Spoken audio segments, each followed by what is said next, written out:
golf game, a guy who can drive the ball isn't necessarily the guy who can chip the ball. Right. Okay? Yeah.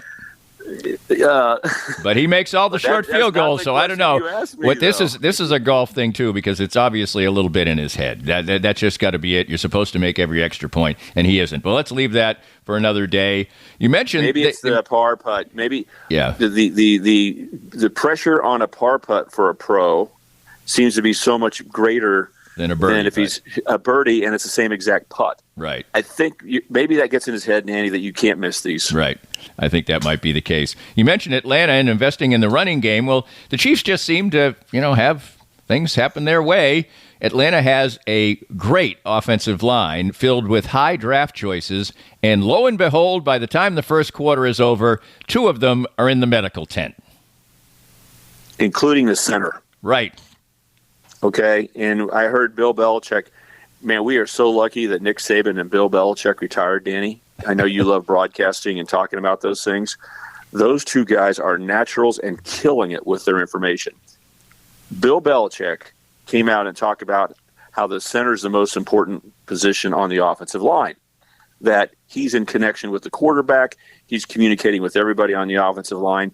Danny is an old quarterback. I believe that's absolutely true. And the fact that the center, not only a really good player, but the center went down for Atlanta, then they bring in a backup who is left-handed, okay? Adds another little quirk in there. Cousins right now, what's the big issue with him? Coming back from that Achilles injury, he's not moving like normal, right? I mean, they didn't have him underneath the center in the first game. He's having trouble getting the handoffs to his running backs on outside zone plays. He's just not moving quite as well. He's still functioning at a high level, trying very hard. Now you bring in a center who's snapping it left-handed. It's not easy, Danny, to take left-handed snaps. Then you with a guy you haven't worked with. I thought that they were a little tentative. Like every play started about 0.1 or 2 seconds after the play should have started for Cousins. Right. Like he had to, make sure I got the ball from the center. And one time he didn't get it, right? So, big break for the Chiefs in that front, no doubt about it. But I'm not going to take away from those guys standing up and taking that on. I mean, Bijan Robinson is a legitimate back. Danny, they had the angles all night long. Mm-hmm. They were playing with physicality. They brought their big boy shoulder pads, I like to say.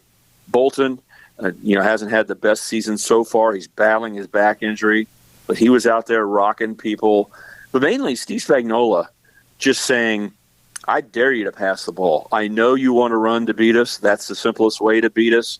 We are not going to let you run. They had so many guys at the line of scrimmage. I watched so many games yesterday, Danny, and that's why I thought the Chiefs had 14 guys, because most of the time I look up at the line and there's 5 guys lingering around the line of scrimmage, including linebackers who are about ready to retreat, okay? And with the Chiefs, I kept looking, I go, there's 6 of them right on the line, and sometimes 7 scooting up. It was almost like Little League football. They're like, look at all the guys. They can't have anybody in the secondary. So congratulations for the Chiefs cornerbacks, because they were under a lot of stress to play man-to-man in this game, because the Chiefs over-committed to the run, but it was a brilliant strategy. Yep, it made Atlanta go to the next thing, and what did the Falcons do? They hurt the Chiefs bad in the passing game, right? They made them pay because Cousins was good, but it didn't last throughout the whole game, and that pressure got to him a little bit. The center, I think, not being in the normal center, made a difference, and he failed. Cousins finally failed right at the end. But they said, Bijan Robinson, you're not going to beat us. And Danny, look at that stat line. Not only did he get crushed on 4th down, 31 yards in 16 carries. Right. I know that's 1.9 per carry, but here's the big thing. Longest run of the night, 7 yards. Right. Wow, great defense. And let's talk 2 more points for the Chiefs real quick. At the end, I'm sorry, I tweeted this too. I know he's got an Achilles. I know all that good stuff, whatever. Half a yard. They've got to run a quarterback sneak. I'm sorry. And what we saw, and the Chiefs don't do it either. And I said the Chiefs should pay attention. Hell, Patrick Mahomes twisted his knee doing a kneel down. So anything can happen. Run a freaking sneak. I agree, Danny. Man, what kind of lawn? Did your lawn get too much rain? Are you the old man on the lawn today, or what? I mean, really, I know it's an old school take, but especially now when you can shove the guy. I mean, it's almost automatic to make a half yard. And it's game on. Atlanta's season is on the line. This is likely a non-playoff team, and this was a national stage game. Did you see the presentation on Sunday Night Football? Yeah. It was like the Olympics. Hey, the Olympics came to our country. Like the Atlanta Falcons have a game against the Chiefs, and we're actually at home. We got all these history lessons. And they opened the roof for only the second time ever. Exactly. I mean, Atlanta, this was their time, and then they were in the game. You're fourth in inches, and it is hard to move the ball against the Chiefs. Running game's not working. Offensive line's in trouble. There's only one call, Danny. Yep. Quarterback stinking. Quarterback sneak it.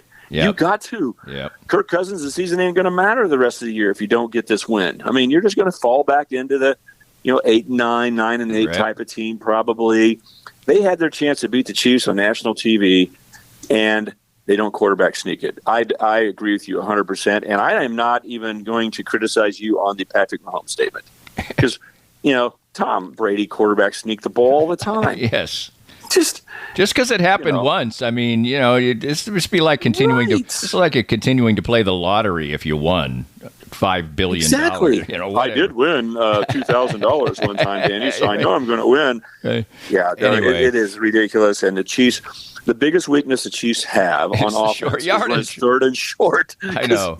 It's ridiculous. Don't you hold your breath every time? Yeah, but they're not going to do it yet. But apparently they're going to hold their breath too much for Patrick Mahomes. All right, let's move. Rashee Rice runs a sweep for the Chiefs. Yeah, exactly. That's not even a reverse. That was a running back play. So the Chiefs did it too. I agree with you, man. Your old man points are right on target. I must be getting old too. Oh my gosh, field goals and quarterback sneaks. What's wrong with us? Let's move on to the next week, and here's another break for the Chiefs. It seems very likely that Herbert is not going to play for San Diego, and we saw what their offense looked like without him yesterday. So, time out, Danny. Time out. You've gone too old school on me. You just said San Diego. Oh, I got to point that out. I love it. And I have written down San Diego too. SD Chargers. Thank you, Stan. Anyway, the Chargers are next in a game that looks like it's going to be a tough one. Now doesn't look so tough. Now that doesn't mean the Chiefs will go out and make it dramatic. Of course they will, but I feel bad for Herbert. He tried to gut it out. They probably shouldn't have let him play, but Chiefs catch another break there. Absolutely, and they continued to catch breaks based on Sunday because their next three ball games are really an additional challenge. Starting with the division game with the Chargers on the road. I mean, that's tough football. And then New Orleans was playing lights out, except for, maybe they were just playing the Dallas Cowboys defense, Danny. Right. And they get shut down completely at home. So that game, a Monday night future game, doesn't look nearly as hard as saying, look at the Saints. And then the Niners lost, and they're 1-2. And that game is, on the future of the schedule, you're like, that could have been the hardest regular season game of the year. So, yes, they're catching some more breaks. That's what the Chiefs do. Don't be embarrassed. Keep going. They've had their injuries, right? The Chiefs are fighting injuries and carrying guys off the field. Fortunately, they get back up like a Flintstones show or something and come back into the game. But good job, Nick Bolton. Yeah, I think they do catch a big break. I think the Chargers are really in line with what Jim Harbaugh football wants to be. I thought it might take until next season before it was solidified, Danny. I think the Chargers next year will be a hard team to beat and be right there fighting the Chiefs for the division. I didn't think they were ready for primetime this year, even though that their development would be there and they're going to be convicted in how they're going to play. I think they're already playing a style. Yep. They bought into it. And they catch a little bit of a break as well that J.K. Dobbins has played like a physical back. His stats I think he had a 125-yard game, 2 games in a row with less than 13 carries. It's only the second guy in modern history to do it, and Jim Brown's the other guy. And I don't even know if that counts as modern history.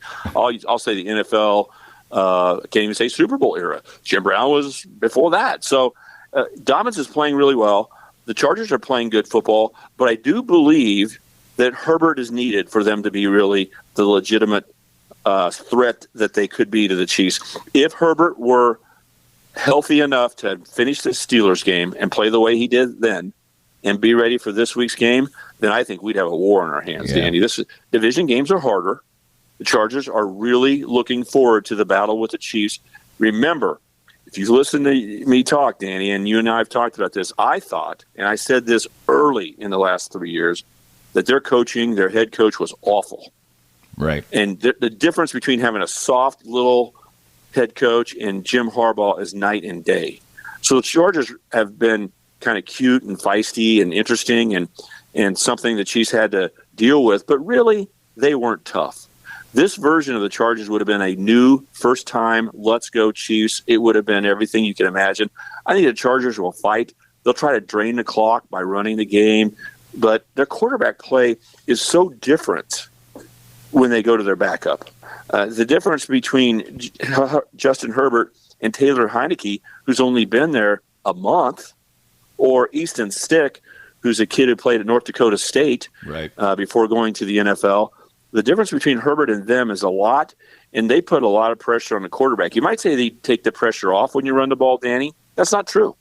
You don't take the pressure off the quarterback when you run the ball, because when he has to throw, everybody in the yard knows it. Right. It's 3rd and 7, and you got to make a play, and Herbert's up to that. Yep. And if you make that 3rd and 7, you may not hit a 3rd down the rest of the drive. You may have only 3rd and 1s or 1st and 2nd down only. So, yeah, I just think the Chargers are be playing with their hand tied behind their back if Herbert doesn't play. If he's physically out there, I think the Chargers become a better team. And Danny, I'm saying I know he'll be limited, but that won't matter, because what did I just say?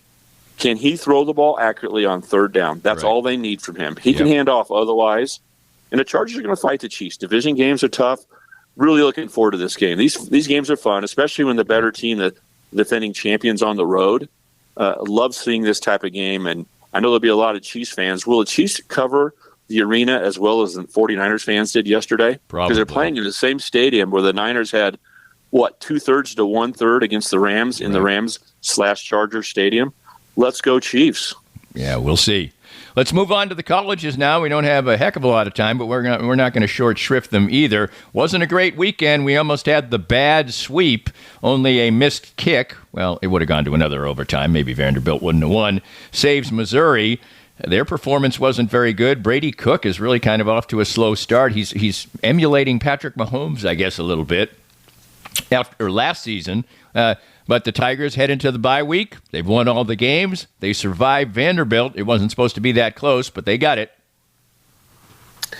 Yeah, Danny, there's really two ways of looking at this. In one segment, if you want to be negative, I would say to you, if we didn't have a preseason ranking of Missouri being near the top 10, that they wouldn't be in the top 10. Right. Not with how they played so far, and not with who they've had to play. Okay, that some credit to the pollsters. They dropped Missouri fairly significantly, and they didn't lose a game. So yeah, they have, but still, I think they should be ranked based on their play. Kind of 22nd in the country or something like that.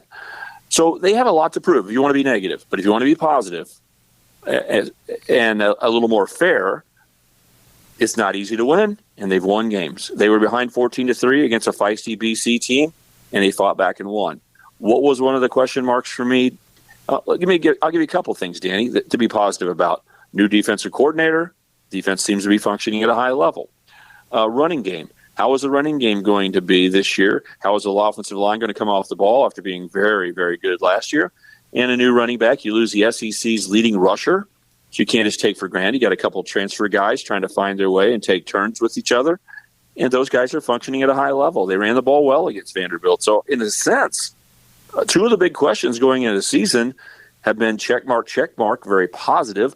The wide receiving core needs to be dominant. And it's not like Luther Burden has not put on a show, Danny. He's been great. So there's so many aspects. Field goal kicking. He missed some this game, but he's also blasted some critical shots through, like against BC, from 50-plus yards. So there are a lot of things to be positive about Missouri. Maybe they, like I, couldn't find any way that they wouldn't be undefeated through the month of September. Yeah. It was so hard to come up with a schedule they had of them not being undefeated. Maybe the kids are giving it the shot. Brady Cook, I think, Danny, probably is starting to make himself feel like more of a refined quarterback, less bumps and bruises on the body, more of a game manager, throw the ball well. That's not the mindset that got him to be the Missouri quarterback he is, Danny. You got to lay it on the line, be physical, get hit. I think he'll do that when we get into SEC play. More than likely, you just say, If you're undefeated, you're fine. Yep. You get a week off, and the season basically starts